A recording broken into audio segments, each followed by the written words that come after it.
costumo iniciar as falas de Revolução Industrial tratando necessariamente da utilização de termos dentro de ciências humanas. Palavras dentro de ciências humanas são ferramentas, galera.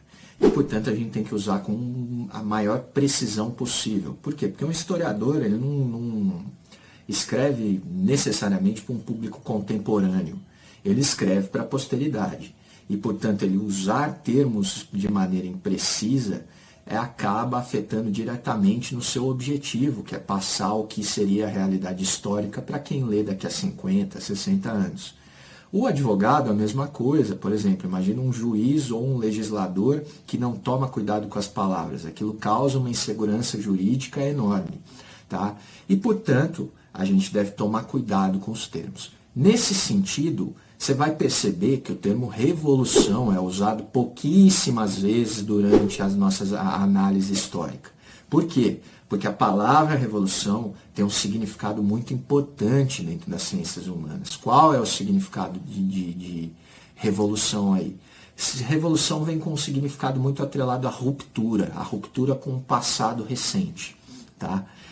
Nesse sentido, processos como a Revolução Francesa são processos complexos que rompem com determinados tipos de estrutura que existiam até então. E a Revolução Industrial, não diferente disso, também é um processo de rompimento. E aí, olha a importância disso que a gente está estudando. Um processo de rompimento com as estruturas de produção que existiam até então criadas pela humanidade. A partir da Revolução Industrial, você vai ver nascer uma sociedade que tem um poder de criar, de produzir o que nunca existiu durante a história. A escala, o aumento de produtividade possível a partir daquele momento vai gerar a sociedade que a gente tem hoje. Como isso acontece? Eu costumo dividir em dois momentos. O antes da Revolução Industrial, depois da Revolução Industrial. Normalmente, você vê as pessoas vinculando a Revolução Industrial com utilização de máquina. Tem a ver? Tem a ver. Só que a utilização de máquinas é uma consequência da Revolução Industrial. Pelo amor de Deus. O que acontecia antes? Acontecia que o processo de produção era dividido entre dois personagens centrais. O artesão, que vinha lá das corporações de ofício, e esse artesão era uma mão de obra ultra especializada em produzir mercadorias. Então vamos supor que existia um artesão ultra especializado em fazer bicicletas. E ele, com o seu conhecimento que ele adquiriu durante uma vida inteira, porque para se tornar chefe, certo? Você demorava 40 anos, tá? Até se tornar o chefe da corporação de ofício.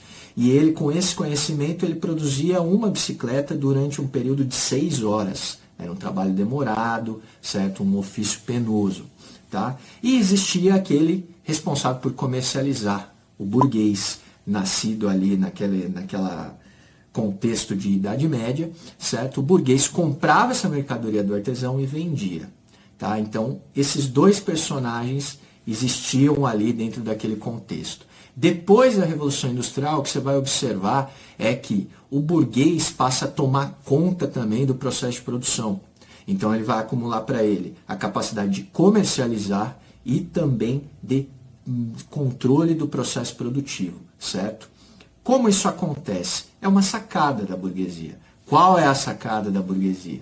A burguesia saca em determinado momento da história que, ao invés de comprar a mercadoria do artesão, você pegar e oferecer a ele uma estabilidade que um salário oferece e contratar aquela mão de obra para produzir mercadorias para você era mais vantajoso do que comprar e revender a própria mercadoria.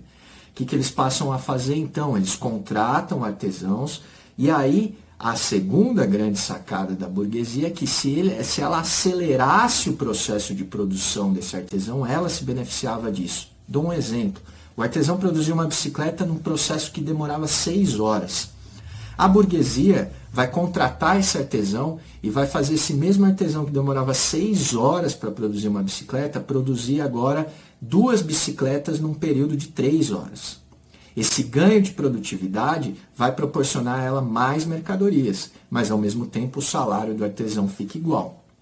Isso vai cada vez mais ser fomentado como um desenvolvimento da burguesia através de desenvolvimento de novas ferramentas para facilitar o trabalho do operário, do artesão aí em si, certo? Quanto mais fácil o trabalho fica, maior é o ganho de produtividade, maior é o ganho de mercadorias e maior é o meu lucro enquanto dono do meio de produção, enquanto o salário do artesão fica igual. A partir daí, você pode entender a utilização da máquina. A máquina nada mais é que uma ferramenta do processo produtivo para acelerar a produção daquele que está por trás dela e fazer com que ele produza cada vez mais. Hoje, é possível a um operário muito bem produzir 500 bicicletas num período aí de 3 horas, tranquilo. E ele continua nesse sentido, ganhando o mesmo salário, certo? Essa é a primeira aula de Revolução Industrial. Gostou? Dá um like, ajuda o canal. Valeu, galera. É nóis.